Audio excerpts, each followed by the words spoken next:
Olá, eu sou a professora Cássia Maria Coelho, da Universidade Federal Rural do Rio de Janeiro, e nesta aula nós vamos conversar um pouquinho sobre os princípios básicos e práticos de toxicologia veterinária.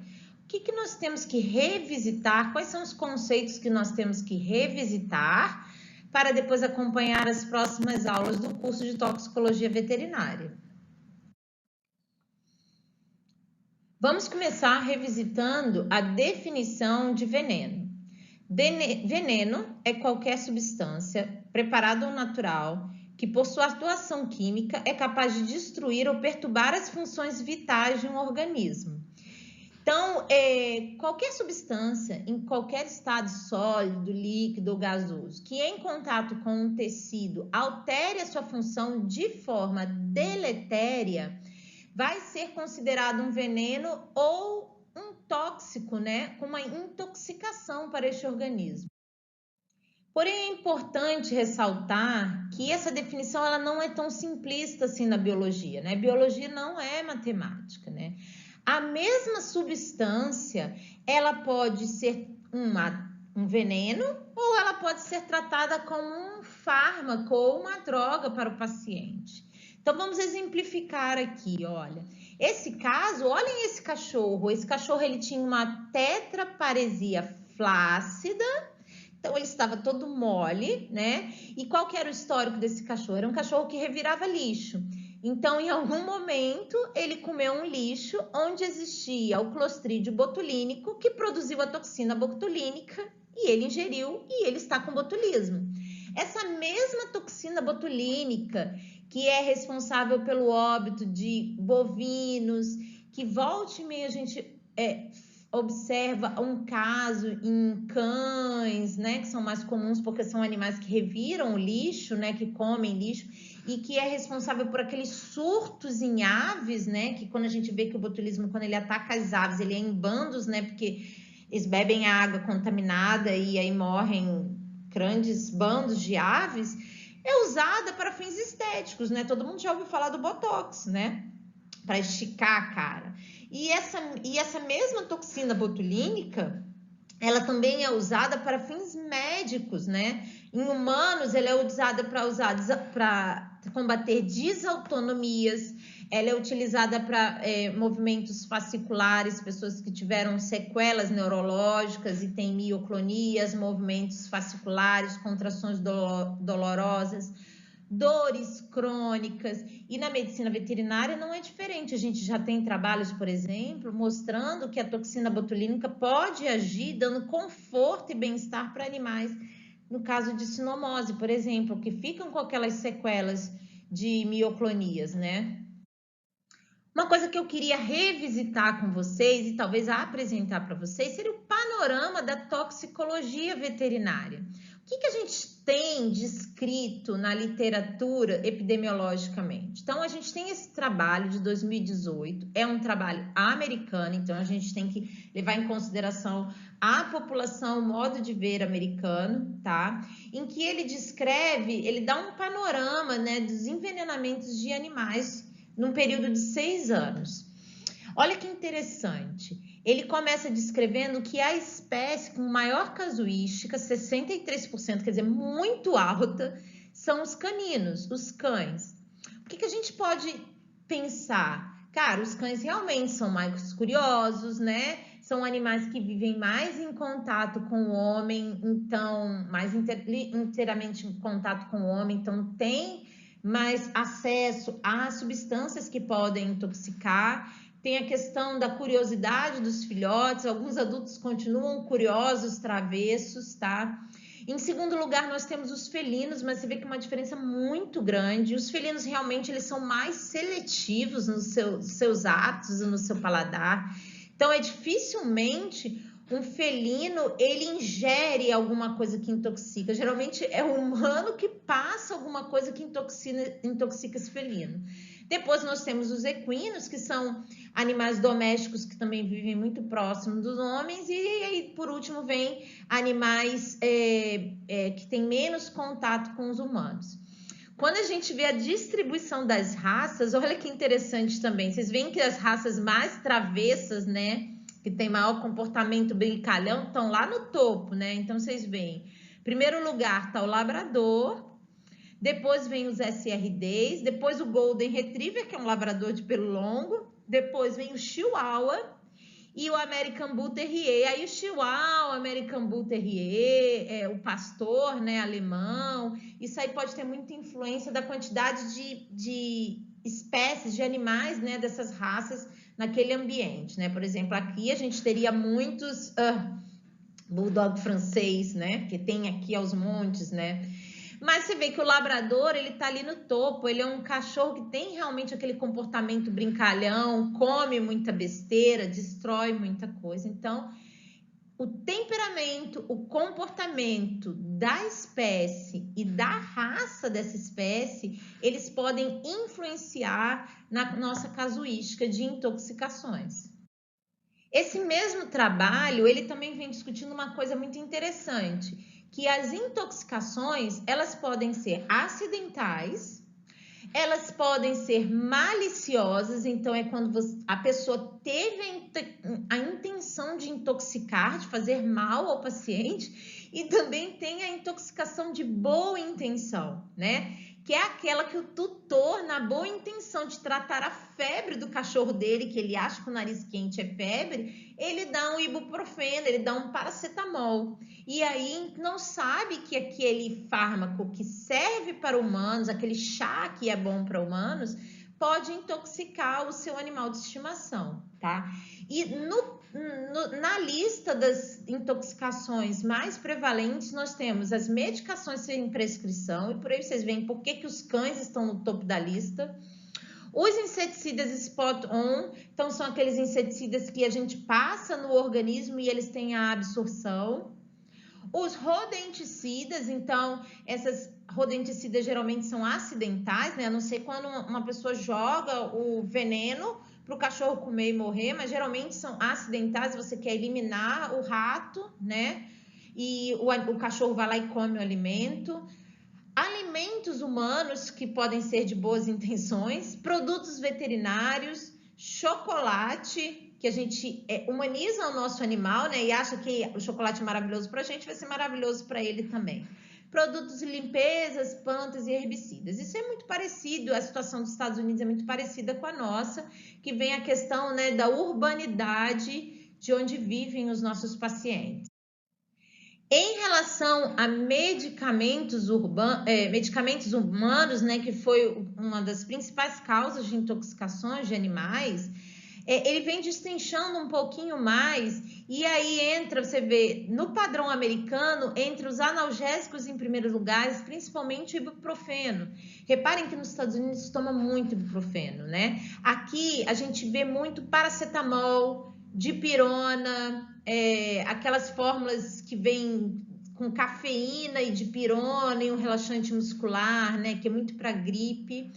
Em segundo lugar, vem muitos antidepressivos, isso é comum aqui no Brasil também, porque as pessoas estão ingerindo grande quantidade de ansiolíticos e antidepressivos e o cachorro pega a medicação e toma, ou às vezes a pessoa quer acalmar o cachorro por determinados motivos, inclusive de viagens, né? Quer fazer uma viagem e o cachorro fica muito agitado, passa mal, e aí dá antidepressivos. Em terceiro lugar, medicamentos para o coração. Gente, isso é engraçado, isso acontece aqui no Brasil também, tá? Principalmente quando o cão, ele é de idoso. O idoso deixa o medicamento cair, o cachorro toma. Isso é bem comum. O idoso pega a medicação, deixa ali pronta para tomar, né? Geralmente divide em potinhos e o cachorro vai lá e come, entendeu? E os fármacos de déficit de atenção e hiperatividade também, porque são muito dados em crianças e, por exemplo, as crianças às vezes fingem que tomam e dão para o cachorro. Isso é rotina, tá? Pode acontecer. Esse aqui foi um caso atendido pela gente no hospital, na universidade.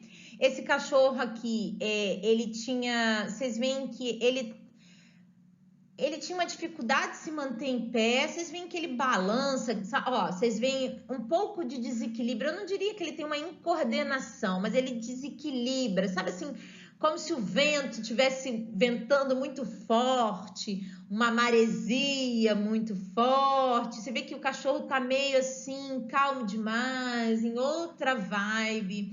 Esse cachorro era de uma república e ele encontrou o potinho onde ficava a maconha dos alunos da república e ele comeu. E aí os alunos levaram ele para dentro da universidade, levaram lá para a gente atender. A princípio a gente não sabia o que é, de repente ele vomitou e veio aquele cheiro de cannabis, né, alto, e a gente descobriu que era uma intoxicação por maconha e ele estava com sintomas neurológicos leves, mas apresentava sintomas neurológicos. Esse caso aqui foi um caso de um suíno que foi levado também para o Hospital da Rural de Grandes, onde esse daí já encontrava-se num estado, parece que tá, parece aquele bumerangue do Instagram, mas não é não, esse é o comportamento dele. Ele ficava nessa incoordenação, uma disforria, né, uma alteração do estado mental, vocês veem que é uma incoordenação. Esse animal ele tinha claramente umas alterações neurológicas, tá? Era um suíno em que o criador ele ganhou uma lavagem de carne seca. Então ele estava dando nos últimos dias essa água de lavagem de carne seca para os porcos comerem, né? Vocês sabem que a alimentação de suínos ela é muito baseada em restos de comida, lavagem, né, em alguns lugares. E aí a carne seca, como todo mundo sabe, o charque, né? Ele tem muito sal, então esse animal estava intoxicado pelo sal. Vocês veem que todos esses dois exemplos que eu falei, eles foram intoxicações acidentais, né? Então, um foi pela curiosidade do cachorro e outro pela uma alimentação em que o tutor não sabia que poderia alimentar. Olha a importância do histórico clínico na discussão da intoxicação, tá? Isso a gente vai destrinchar durante toda essa aula. Tão importante ou mais importante do que saber do que está intoxicado, para a gente descobrir o que está intoxicado, muito mais importante às vezes que os exames clínicos e o exame laboratorial, é você sentar com o tutor e fazer uma investigação da vida desse animal, o que ele come, onde ele está, do que ele se alimenta, e descobrir, você tem que buscar também sobre a vida do tutor, tá? Isso faz diferença na hora da gente identificar a intoxicação presente. Existem algumas intoxicações, gente, que a gente não para pensar que são intoxicações, mas elas devem ser lidadas como também, que são as intoxicações decorrentes de patologias, de desordens patológicas que o paciente tem. Então, por exemplo, uma piometra, né, onde eu tenho um foco infeccioso ali crônico, uma infecção crônica. Essa infecção, ela libera toxinas, seja da bactéria ou seja pela própria disfunção inflamatória que a piometra, por exemplo, está causando, ela começa a liberar fatores tóxicos para o miocárdio, para o rim, para o fígado, levando a uma disfunção orgânica. Não é classicamente vinda de uma intoxicação de um agente exógeno, mas agentes endógenos também podem intoxicar o paciente. Como nesse segundo caso aqui, que era uma cadela com uma babesiose muito grave, né? A bilirrubina, a hemoglobina, que vinha da lise das hemácias pela babesiose, intoxica o paciente também, né? Então, podem causar uma lesão renal, podem causar uma lesão hepática, podem causar uma disfunção do miocárdio. Então, algumas doenças, né, algumas afecções que os animais apresentam também podem gerar intoxicações por causa dos metabólitos produzidos pela própria infecção. Outras intoxicações são clássicas, né, gente? Elas já fazem parte da nossa rotina, do nosso entendimento da criação de determinadas espécies, né? Então, é clássico você estudar, né, a fotossensibilização em bovinos, né? Pela alimentação de braquiária, com fungo, né? Algumas intoxicações, por exemplo, da criação de silagem, equinos comendo silagem, né? Então, tem determinadas intoxicações que são clássicas e são demandadas pelo manejo, pela criação ou pelo local onde esse animal é criado, né, onde ele vive, vai ter uma planta tóxica ali naquela região em que o bovino ele pode comer, se existir no seu local de criação, o equino pode comer. Então, são intoxicações mais clínicas, né, vamos dizer assim, mais clássicas, que a gente também tem que ter um entendimento delas. Na rotina de pequenos animais, tá? O que a gente mais vai ver são as intoxicações por alimento e as intoxicações por fármacos. E eu vou destacar aqui as intoxicações por fármacos, porque são intoxicações que geralmente são feitas por nós, médicos veterinários, ou pelos tutores que, naquela boa intenção de tratar o seu animal por conta própria, eles pegam alguma medicação e aplicam, né? Esse caso aqui era um caso nosso, olha só, esse cachorro aqui, ele teve uma intoxicação pelo povidine, PVPI degermante. Olha a extensão da reação de hipersensibilidade que ele teve pelo corpo todo e na cara, só por limpar uma ferida com PVPI. Então, ele era alérgico a iodo. E é importante a gente entender que essas raças que têm cruzamentos muito endogâmicos, né, raças muito fechadas e raças que têm muitos problemas genéticos, como os bulldogs franceses, elas têm uma maior predisposição a desenvolver intoxicação por fármacos. Seja ela porque são genéticas, ela já vem com um gene de sensibilidade ou maior predisposição a ter intoxicação, por exemplo, a ivermectina nas raças Collie, né? Seja por uma idiosincrasia, é aquilo que o animal tem e você não sabe por quê, você não consegue correlacionar com alguma coisa fisiológica ou anatômica. E também tem a questão da intoxicação dose dependente, né? Claro que quanto maior a gente der, né, uma hora a gente pode intoxicar. Então, a gente tem, por exemplo, os nossos fármacos, né? Que, vou pegar aqui um fármaco da anestesia, né? Então, a gente tem a cepromazina, que nas doses clínicas ela tem um efeito, se você extrapola a dose, você tem um efeito de intoxicação, você pode chamar de intoxicação, que são efeitos adversos não desejáveis, tá? Geralmente, a intoxicação por fármacos, ela decorre de metabólitos ativos, então o fármaco ele entra, é metabolizado, né?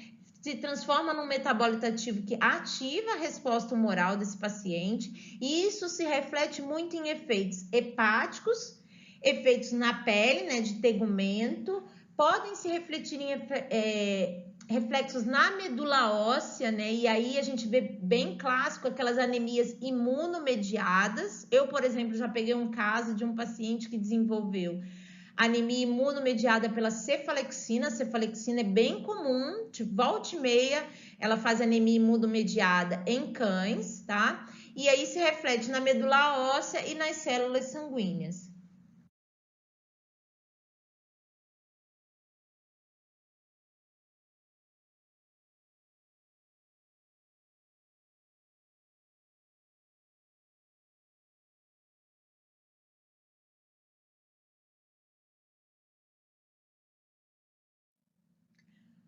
O que vai diferenciar um fármaco de uma droga, que a gente chamar aquela substância de fármaco ou chamar aquela substância de droga ou tóxico, né? É o benefício ao organismo que o recebe. Então, por exemplo, o exemplo mais clássico que a gente tem são os opioides, né? A gente tem os opioides que podem ser usados como fármacos. Quando eu pego uma morfina ou uma, como é que é? A heroína, mas não tanto a heroína, mas a morfina, em que a gente pega e administra num paciente com dor, né? A gente está buscando a administração daquele fármaco em benefício do paciente. Então, a gente pode chamar de fármaco. Se eu pego a morfina e estou injetando em mim para ter prazer, ou porque eu tenho que suprimir um desejo de vício, uma dependência, essa mesma morfina, que pode ser na mesma dose ou em doses menores, ela já não é mais considerada um fármaco, ela é considerada uma droga, né? Então, aqui está o exemplo bem clássico da morfina. A morfina é um agonista opioide, então ele é um agonista receptor, um agonista dos receptores opioides que estão espalhados por todo o organismo, inclusive no sistema nervoso central, que quando ele se liga, ele ativa e dá uma resposta de prazer para a pessoa ou de analgesia, né? Eu tenho fármacos que são parciais agonistas, então eles vão se ligar em determinados receptores e não vão se ligar em outros, e eu tenho os fármacos antagonistas ou drogas antagonistas. A naloxona, por exemplo, que é o Narcan, né? Que quando uma pessoa tem uma overdose de opioides, é administrado nele para que ele se ligue competitivamente nesses receptores e faz com que a morfina ou a heroína ela se desligue desse. O que faz um fármaco ser chamado de fármaco? O que faz uma substância ser chamada de fármaco ou droga é o benefício que ela vai trazer ao organismo receptor. E nesse contexto, a gente tem um exemplo clássico dos opioides, né? Hoje a gente tem a epidemia dos opioides, onde as pessoas tomam opioides para o prazer ou para saciar uma dependência química que ele já tem. Então, esse mesmo opioide para o prazer ou a dependência, ele é uma droga, mas se você administra esse opioide num paciente com muita dor, com muita excitação, e esse opioide vai trazer benefícios, ele pode ser chamado de fármaco, tá? Então, a mesma substância, ela pode ter dois efeitos além da questão da dose. Então, nós vimos, revisando, né? A gente viu que uma substância, ela pode ser considerada uma intoxicação diante do benefício que ela vai trazer, do efeito buscado, diante da dose administrada, diante da via administrada. Então, pode ser que ela não seja tóxica pela via oral, mas ela seja tóxica pela pele. Pode ser que ela tenha benefícios por uma via e não tenha benefícios por outra via. Vai depender também da espécie, nós vamos ter fármacos ou drogas ou substâncias que trazem efeitos benéficos para uma espécie e não são benéficos para outra, e aí a gente lembra bem dos gatos, né? Os gatos têm muitas particularidades farmacológicas, muitos dos fármacos que servem em cães, trazem benefício aos cães, intoxicam os gatos independente da dose, né? Isso ocorre entre humanos e animais, por isso que não dá para pegar fármacos de humanos e dar para os animais e vice-versa, tá? E isso tudo, ele passa também em cima das questões dos efeitos que esse fármaco, além dessas questões, né, inerentes à espécie, raça, dose, via de administração, também a gente tem questões que a gente tem que relembrar que são inerentes à farmacocinética da substância dentro do organismo. Em relação à farmacocinética e aspectos farmacocinéticos importantes para a gente falar sobre as intoxicações, a gente começa logo pela absorção. A gente tem que lembrar, as absorções mais comuns para intoxicações são a via respiratória, né? Principalmente quando a gente está em intoxicações acidentais, de má intenção, né? Ou de boa intenção. É a respiratória, quando o paciente inala, né? Pode ser inclusive em pó. A intestinal, quando o paciente ingere, e a dérmica, quando é absorvida na pele. É importante a gente, na hora que a gente pensar se esse fármaco pode intoxicar, se essa substância ela pode intoxicar ou não, a gente entender se essa substância ela é capaz de passar as barreiras que tem no organismo para entrar dentro do sistema da circulação sistêmica e no local-alvo onde vai fazer os efeitos adversos. Por exemplo, gente, pela via respiratória, essa substância, ela tem que chegar até o alvéolo, então ela tem que ter um tamanho pequeno, ser quase que aerosol para chegar até o alvéolo e no alvéolo ela ser absorvida, senão a intoxicação vai ficar só nas vias aéreas superiores, porque ela não teve a capacidade de andar até o alvéolo e passar do alvéolo para o capilar sanguíneo. Então, tem que ser partículas muito pequenas, quase que em aerosol. ou gases, né? Porque gases passam, né? Pela via intestinal, tem que ser uma substância que, se ela não vai irritar só a mucosa intestinal, então quer dizer, ela vai irritar o trato gastrointestinal, e aí a gente diz que é quase que uma intoxicação externa, porque não é absorvida, né?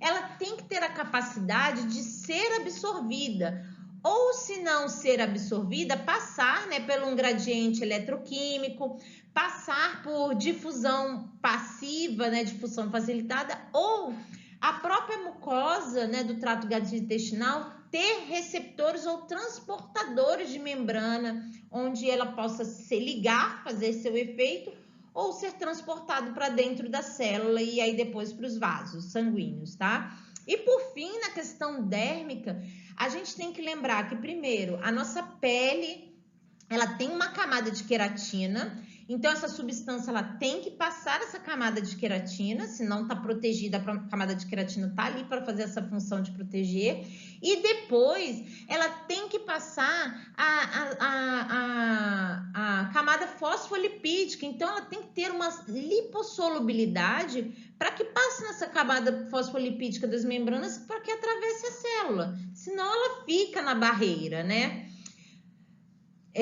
Por fim, a gente sabe que a gente pode ter intoxicações por fármacos direto dentro da via intravenosa. Quando a gente está administrando algum fármaco dentro da via pela via intravenosa direta, a gente diz que não há absorção, né? Porque você já está dando direto no local sistêmico, na circulação sistêmica. Mas aí já são casos de erros, né, médicos, né, em que você administrou o produto errado ou na dose errada, a substância na dose errada. Para a gente dizer que essa substância ela vai ser absorvida naquela determinada via do local de contato, é importante a gente entender o diâmetro do agente, ele vai fazer diferença se vai ter intoxicação ou não. Então, quanto menor a partícula, mais fácil a sua absorção. A questão da lipossolubilidade que eu comentei com vocês, né? Então, quanto mais lipossolúvel, ele vai atravessar as barreiras mais fácil. Então, ele atravessa as barreiras celulares e ele consegue ser absorvido. E o grau de ionização, porque é importante que o grau de ionização determina, né, se aquela substância ela vai estar ligada a algumas moléculas ou se ela vai estar ativa ou não, tá? E isso é importante em algumas substâncias químicas. O grau de ionização também pode determinar, né, em algumas substâncias, se essa substância naquele determinado ambiente, com aquele determinado pH, ela vai estar mais lipossolúvel, então vai passar mais, né? Ou ela vai estar mais hidrossolúvel. Isso é importante não só para a absorção das substâncias tóxicas, mas também no tratamento, porque a gente pode mudar o pH de determinado ambiente para que aquele tóxico que esteja ali, aquela substância tóxica, ela pare de ser absorvida, né? Isso acontece muito na questão do trato gastrointestinal, quando a gente administra substâncias alcalinizantes, né? Ou substâncias acidificantes em pacientes que ingeriram substâncias tóxicas para diminuir a absorção intestinal. Depois que o fármaco é absorvido, ele cai na corrente sanguínea e aí ele vai ser distribuído pela corrente sanguínea para os mais diversos tecidos, né? A gente sabe que tem substâncias que têm distribuição super rápida, quer dizer, eles passam para todos, se distribuem em todos os tecidos de forma mais rápida, e aí são aquelas intoxicações sistêmicas. A gente sabe que existem substâncias que têm maior afinidade por determinados tecidos, e aí isso vem muito em função da vascularização. Então, substâncias que têm mais afinidade por tecidos muito vascularizados, então é cérebro, musculatura, tecido muscular, né, músculo esquelético, né? Ou a gente sabe que tem substâncias que têm afinidade por lipossolúvel, né, por tecidos mais lipídios, né, gordura. Então, eles vão se acumular na gordura, então eles vão ter um tempo ali de acúmulo ali dentro, e eles vão entrar para dentro da gordura, ficar ali dentro, se distribuir, e aos poucos eles são liberados. E por que isso é importante, gente? Porque a gente entender, porque para a gente entender se vai ocorrer naquele fármaco o famoso efeito rebote. A gente tem que lembrar que a distribuição dos fármacos, ela sempre segue aquela questão do equilíbrio, da osmose, da difusão passiva, passando sempre do meio que tem mais moléculas para o meio que tem menos moléculas. Então, observem aqui, por exemplo, que é uma questão mais fácil de entender a distribuição pelas vias aéreas. Eu tenho um pulmão nos alvéolos, onde eu tenho um ar com essas moléculas de substâncias. Dos alvéolos para os capilares, a concentração no pulmão está hiper em relação ao sangue. Então, por difusão simples, essas moléculas elas começam a entrar para o compartimento do sangue. Esse sangue começa a andar e ele começa a percorrer os tecidos dos vários órgãos. E também esse sangue, em comparação a esses tecidos, ele é um meio hiper. Então, as moléculas da substância começam a passar para o tecido, tudo em difusão simples, a fim de que haja um equilíbrio, né, entre os compartimentos, então, do pulmão, do sangue e dos tecidos vascularizados.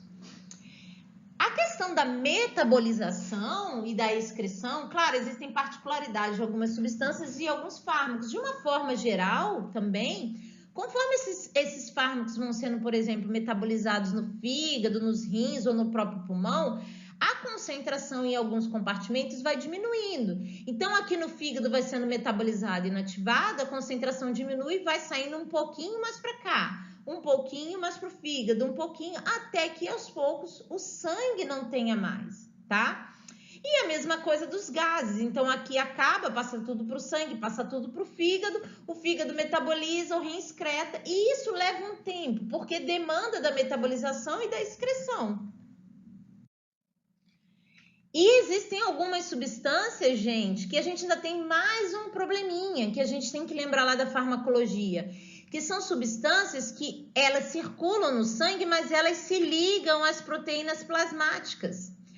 E aí, gente, é outro problema, porque vamos supor, de 100 moléculas que a gente tem do fármaco, se é uma substância em que ela se liga 97% às proteínas plasmáticas, a gente vai ter 97 moléculas ligadas às proteínas plasmáticas do sangue e 3 livres. E essas 3 livres, elas podem fazer o efeito benéfico, se for um fármaco, mas também um efeito deletério, se for uma intoxicação, né? Se for uma substância indesejada, uma droga.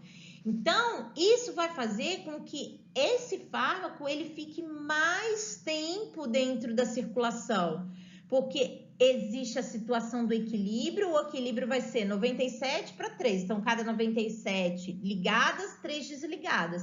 Somente quando essas livres no plasma são retiradas da circulação é que vai se desligando a das proteínas plasmáticas também para alcançar a situação de equilíbrio. E isso acontece com fármacos, acontece com toxinas naturais ou sintéticas.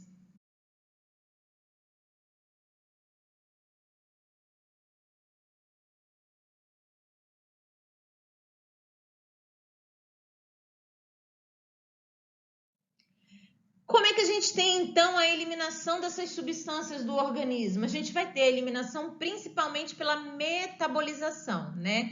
E o grande órgão responsável pela metabolização é o fígado. É claro que a gente sabe que algumas substâncias são metabolizadas no rim, algumas substâncias são metabolizadas no pulmão, algumas substâncias podem ser metabolizadas no próprio sangue, que a gente tem esterases plasmáticas, mas de uma forma geral, o fígado é o grande responsável pela metabolização da maioria das substâncias. Então, ele vai fazer aqueles princípios de oxidação, redução e hidrólise, tornando principalmente fármacos lipofílicos em hidrofílicos para que possam ser excretados pelo rim, né? Mas, além dessa hidrólise para que eles se tornem hidrofílicos e sejam excretados, alguns fármacos podem se dividir e ser transformados em metabólitos. E esses metabólitos, eles podem ou não ter efeitos. Existem fármacos, por exemplo, a cetamina, que quando ela é conjugada, ela tem o seu efeito anestésico e um pouquinho analgésico, mas quando ela passa no fígado, ela é conjugada, ela libera um metabólito que é muito mais analgésico que a substância injetada anteriormente, tá? E esses metabólitos, eles podem ou não ser conjugados, né? E essa conjugação, ela pode ajudar também na excreção. A excreção pode ser via bile, né? Trato gastrointestinal, pode ser renal, pode ser respiratória, depende do comportamento do fármaco, da substância em si, né? E quando a gente fala de fígado, a gente está em cima do sistema microsomal hepático, né? O famoso sistema microsomal hepático, que tem um ritmo de trabalhar. Não é porque você bebeu todas que o seu fígado ele vai dobrar a velocidade de metabolização. Não, ele vai no ritmo dele sempre constante. E é assim para a maioria dos fármacos. Ele tem um ritmo constante de metabolização, independente da concentração plasmática existente, tá? A gente também tem que se preocupar, porque existem diferenças marcantes entre as espécies, e aí o exemplo mais clássico é o do gato, né? O gato, ele tem uma dificuldade de conjugação com o ácido glicurônico, que é o ácido glicurônico que é a principal substância conjugada para ser excretada pelo rim, né? O ácido glicurônico é que se conjuga com as substâncias que serão excretadas pelo rim. Então, existe uma dificuldade de metabolização maior nos felinos que comparados aos cães, por exemplo. Existem polimorfismos genéticos, então nós temos espécies que têm genes que fazem com que eles tenham uma maior sensibilidade ou uma dificuldade de conjugação e de metabolização de alguns fármacos, como, por exemplo, a ivermectina nas raças Collie, tá? Existem fatores fisiológicos, a idade, o sexo, então, extremos de idade, né? Um neonato, ele ainda não tem o seu sistema microsomal hepático todo formado, a todo vapor. E um idoso, ele pode ser que ele já tenha um sistema microsomal hepático desgastado, que não trabalhe também o tanto quanto trabalharia num animal adulto, jovem adulto.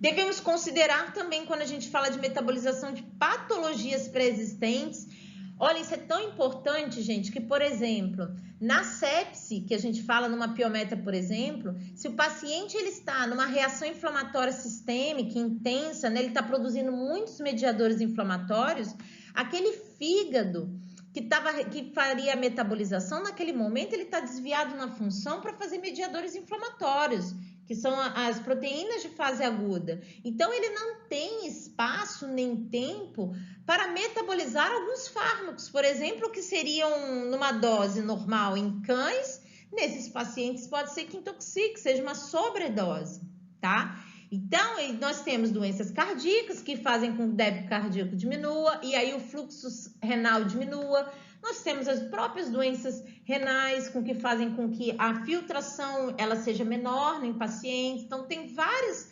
disfunções permanentes ou temporárias, disfunções orgânicas que podem fazer com que essa metabolização ela seja prejudicada. Nós temos questões de fatores ambientais que podem alterar na metabolização e fatores de dieta, tá, gente? Às vezes, a falta de uma determinada vitamina, de uma determinada proteína, né? Que falta nesse paciente para que ele faça as reações orgânicas normalmente. Finalmente, nós temos a excreção, né? Então, é a fase final que ela pode ser via fecal, urinária, pulmonar, pode ser pelo leite e pode ser pela pele também, tá, gente? Algumas substâncias, elas podem ser exaladas, elas saem pela pele, tá? Quando a gente fala de substâncias lipossolúveis, elas são facilmente absorvíveis, porque elas passam as barreiras, né, das células fácil, mas elas têm uma difícil excreção, principalmente porque a principal excreção ela é urinária. Então, ela frequentemente ela pode ser reabsorvida, ela pode ter acúmulo em tecidos, em tecido adiposo, e as substâncias hidrossolúveis elas são bem mais fáceis de ser excretadas. Elas vão ser excretadas pela urina, tá? Aí, claro, né, nós somos dependentes da função renal, estar boa ou não, mas dificilmente uma substância hidrossolúvel, por exemplo, é absorvida pela pele, a não ser que você tenha uma solução de continuidade, você tem uma ferida na pele, por exemplo, né? Mas uma pele normal, uma substância hidrossolúvel é difícil de ser absorvida. Vamos passar rapidamente pelos sinais clínicos mais frequentes, tá? Assim, vocês vão ver nas próximas aulas vários tópicos de intoxicação, e aí vocês vão ver particularidades de algumas intoxicações, referentes à espécie, referente à substância, mas de uma maneira geral, os sinais clínicos, eles são muito... como é que eu posso falar? Eles não têm... Ai, me fugiu a palavra, gente. Eles são inespecíficos. Eles não direcionam, na maioria das vezes, eles são sinais inespecíficos que não direcionam para uma intoxicação em si. E o que a gente costuma observar? São síndromes autonômicas, então seriam exacerbações do sistema ou nervoso autonômico parasimpático ou do sistema simpático, né? Então, taquicardias, bradicardias, sudorese, salivação, quando a gente fala de parasimpático, né? Pupilas dilatadas, sudorese, tremores, quando a gente fala de sistema simpático associado à taquicardia. Tamanho da pupila, que vem muito na questão do simpático e parasimpático, mas é um sinal clínico que aparece em muitas intoxicações.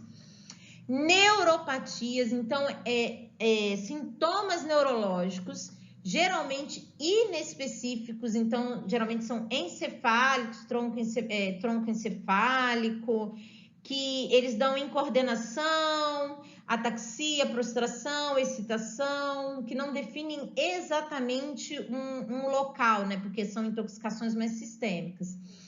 Alteração da atividade peristáltica, então você pode ver principalmente diarreia, né? Que a gente vê bastante.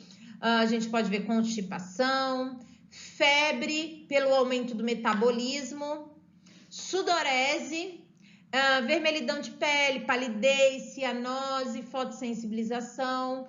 Nos casos mais crônicos, abortos. E nos casos mais crônicos ainda, a gente pode ver deformidade dos dentes, dos chifres, deformidades ósseas, alterações no pelo e a liberação de odores nesses pacientes. Vocês veem que eles não caracterizam... É claro que se você olhar para uma determinada intoxicação, você vai lembrar daquele sinal clínico, opa, tamanho da pupila aumentado, mas ele não caracteriza, ele não é patognomônico para aquela intoxicação, porque ela pode estar presente em várias.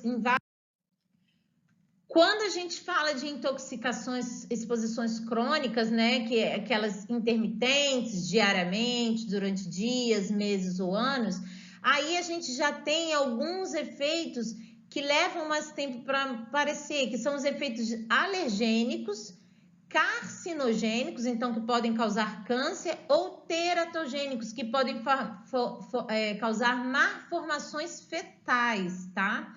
Então, aqueles que eu falei antes, eles são mais referidos a agudos, curto e médio prazo, né? A longo prazo, a gente vê mais esses efeitos aí, alergênicos, carcinogênicos ou teratogênicos. Obviamente, né, como vocês puderam entender, o exame clínico, ele é importante, tá? O histórico, ele é fundamental, ele é uma peça importantíssima, tá? Para o nosso paciente. Nem todo tutor, nem todo proprietário de animal, ele sabe do que o paciente se intoxicou, às vezes é uma investigação mesmo, tá? Os sinais sendo inespecíficos, independente da gente saber a intoxicação ou não, a gente vai tratar os sintomas. Então, a maioria das intoxicações, a gente já começa tratando os sintomas que o animal está manifestando para tentar equilibrar esses sistemas orgânicos que estão disfuncionais, né? E vai tentando descobrir ao longo desse tempo. E, se possível, a gente faz alguns exames laboratoriais. Geralmente, a gente faz hemograma, glicose, ureia, creatinina, né? O padrão normal de exames laboratoriais. Em alguns casos, ou sempre que possível, é importante a gente botar o eletrocardiograma para a gente ver questões de arritmias, porque as arritmias são silenciosas, né? A gente não consegue no exame clínico observar, né, se tem uma arritmia. A gente pode até observar desordens hemodinâmicas, mas se elas estão vendo de uma arritmia ou são consequências de uma arritmia, a gente não consegue. E se existir a viabilidade e a indicação, a gente pode tentar fazer exames toxicológicos, mas é claro, né? Dificilmente um exame toxicológico ele sai ali na hora, tá? Salvo exceções de reações rápidas, são coisas que você vai descobrir depois de dias. Então, você vai tratar os sintomas, vai tratar o diagnóstico presumível, vai dar o antídoto se você suspeita que é uma intoxicação de uma substância que tem antídoto, e você vai confirmar depois, dias depois, né? Se esse paciente estava mesmo intoxicado por isso. Bom, então agora nas próximas aulas, diante desse apanhado, vocês vão ver as principais intoxicações que a gente observa na nossa rotina, né? Que são por produtos químicos, inseticidas, herbicidas, fungicidas, rodenticidas. A gente tem intoxicações por metais, né? Acidentais ou de boa intenção. As intoxicações por fármacos, que são feitas por nós e pelos tutores. As intoxicações de plantas, né? Que animais comem plantas e aí entram muito cachorros, né? De alimentos, produtos industrializados, as biotoxinas, que a gente não pode esquecer, né? Que são as bactérias, né? Os produtos das bactérias, os venenos e as peçonhas de animais, né? Selvagens, silvestres. E substâncias endócrinas, que são as intoxicações endócrinas, que o próprio organismo pode fazer um hormônio em excesso, por exemplo, e intoxicar o nosso paciente. Bom, então a aula é essa. Esse é o princípios básicos e práticos. Espero que vocês tenham entendido, né? A gente coloca assim um apanhado rápido da contextualização dessas intoxicações, e agora ao longo do curso vocês vão ter especificamente, vão ver em cada aula cada uma das intoxicações. Desejo para vocês um bom semestre, que as aulas de vocês sejam super divertidas. Mandar um beijo para a professora Ana Paula, um beijo para o professor Carlos Henrique, dizer que estou com saudade de acompanhar vocês e me coloco à disposição, tá? Para qualquer dúvida, se vocês quiserem alguma explicação, para a gente conversar mais sobre o assunto. Obrigada!